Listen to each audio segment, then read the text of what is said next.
Hey everybody, Jeremy here with the Practical IT channel. Today we are installing Fedora 44 Workstation, which has been released or will be released later today. So let's go ahead and get this process started. I've set up the VM and we are going to hit start, and this would be the same point you'd be at if you were doing this on a physical machine. So we are going to go ahead and start the live install. Okay. Let's get the installer going. We're going to go with English, and it's detecting our virtual hard disk.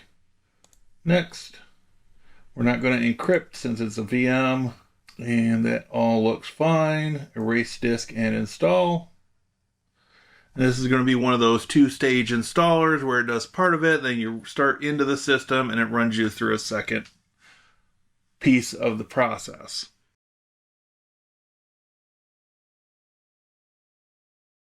Alright, now we can exit to the live desktop. We'll go ahead and close this. We're going to restart and see what happens. Okay, we've entered phase 2 of the installer, and let's go to start setup. Location services, we're turning off. Automatic platform reporting, we're turning off. Next. Detroit. Next. Enable third-party repositories. Next.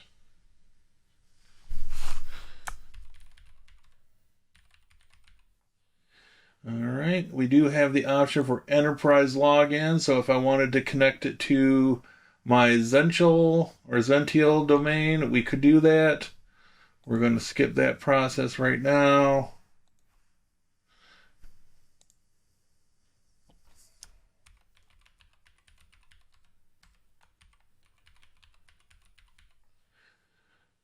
And get a password.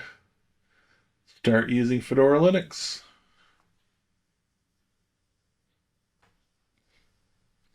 Okay, we're going to skip the tour.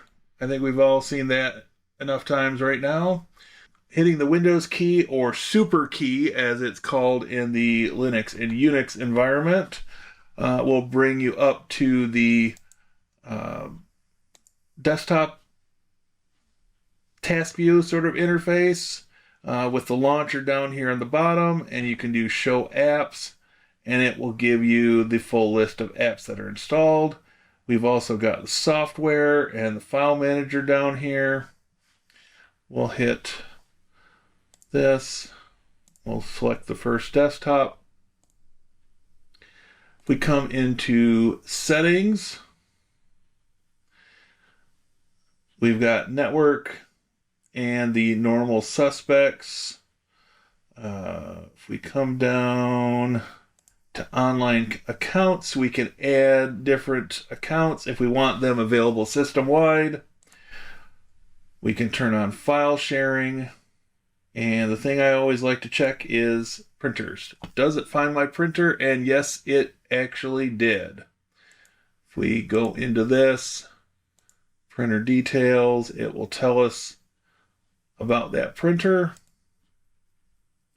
And again, if we go into system and about and system details, it tells us more about the system that we are running this on.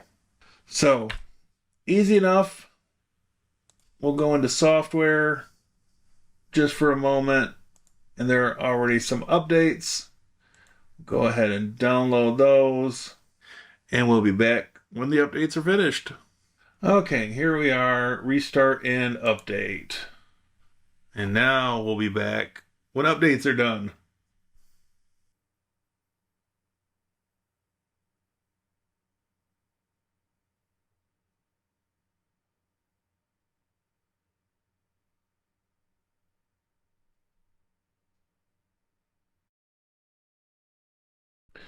All right, let's get logged back in.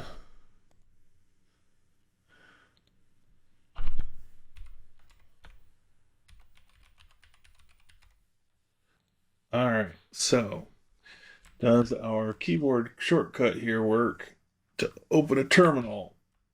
Nope. All right, so let's do this again.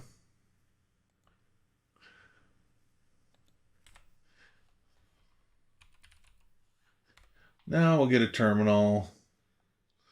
All right. So we will do this uname-a, and we are rocking the 6.19 kernel. So a little bit behind where the new Ubuntu is at.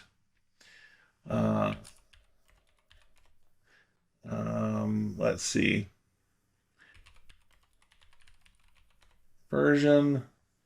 So we are using DNF 5.4.1. And so that has been updated for this version of Fedora.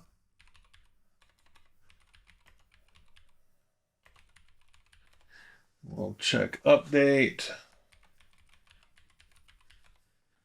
And we'll let that run.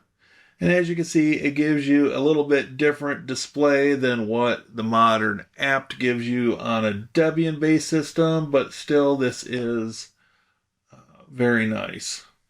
And of course it says nothing to do because we use the graphical installer to run updates already. So we'll do fast fetch. We're going to say yes. Yes. Okay.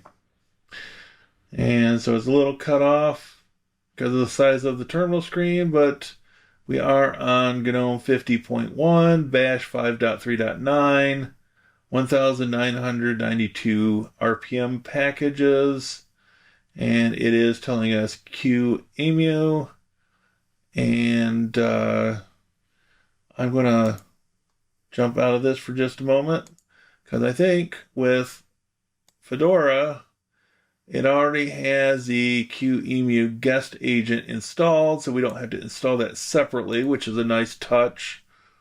So just for grins, the other thing I normally check is what version of LibreOffice do they have installed.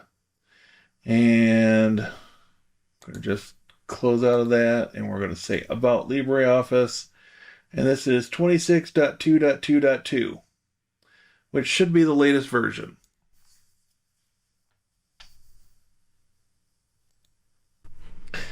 All right, so whether you're in the Ubuntu camp or the Fedora camp, we've got two pretty solid releases that have come out about a week apart.